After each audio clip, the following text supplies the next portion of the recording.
شروع اللہ کا نام لے کر جو بڑا مہربان نہایت رحم والا ہے۔ میں قسم کھاتا ہوں قیامت کے دن کی، اور قسم کھاتا ہوں ملامت کرنے والے نفس کی کہ ہم انسان کو ضرور دوبارہ زندہ کریں گے۔ کیا انسان یہ سمجھ رہا ہے کہ ہم اس کی ہڈیوں کو اکٹھا نہیں کر سکیں گے؟ کیوں نہیں، جبکہ ہمیں اس پر بھی قدرت ہے کہ اس کی انگلیوں کے پور پور کو ٹھیک ٹھیک بنا دیں۔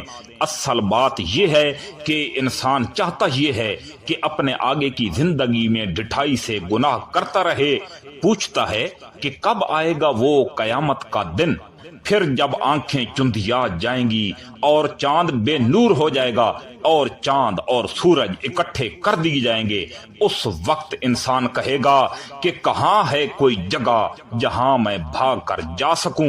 نہیں، پناہ کی کوئی جگہ نہیں ہوگی۔ اس دن تو ہر ایک کو تمہارے پروردگار ہی کے سامنے جا کر ٹھہرنا پڑے گا۔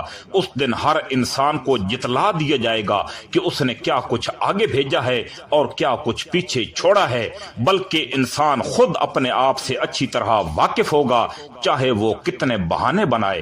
اے پیغمبر صلی اللہ علیہ وآلہ وسلم، تم اس قرآن کو جلدی جلدی یاد کرنے کے لیے اپنی زبان کو نہ ہلایا کرو۔ یقین رکھو کہ اس کو یاد کرانا اور پڑھوانا ہماری ذمہ داری ہے۔ پھر جب ہم اسے جبرائیل کے واسطے سے پڑھ رہے ہوں تو تم اس کے پڑھنے کی پیروی کرو، پھر اس کی وضاحت بھی ہماری ذمہ داری ہے۔ خبردار اے کافرو، اصل بات یہ ہے کہ تم فوری طور پر حاصل ہونے والی چیز یعنی دنیا سے محبت کرتے ہو اور آخرت کو نظر انداز کیے ہوئے ہو۔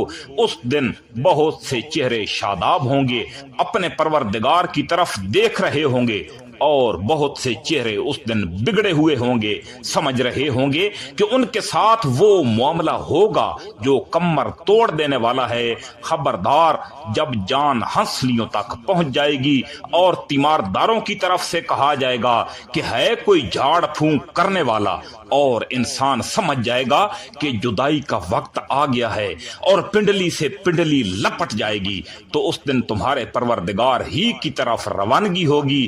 اس کے باوجود انسان نے نہ مانا اور نہ نماز پڑھی، بلکہ حق کو جھٹلایا اور منہ موڑ لیا، پھر اکڑ دکھاتا ہوا اپنے گھر والوں کے پاس چلا گیا۔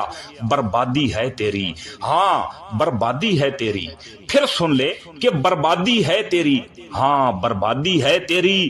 کیا انسان یہ سمجھتا ہے کہ اس سے یوں ہی چھوڑ دیا جائے گا؟ کیا وہ اس منی کا ایک قطرہ نہیں تھا جو ماں کے رحم میں ٹپکایا جاتا ہے، پھر وہ ایک لوتھڑا بنا، پھر اللہ نے اسے بنایا اور اسے ٹھیک ٹھاک بنایا، نیز اسی سے مرد اور عورت کی دو صفتیں بنائیں۔ کیا وہ اس بات پر قادر نہیں ہے کہ مردوں کو پھر سے زندہ کر دے؟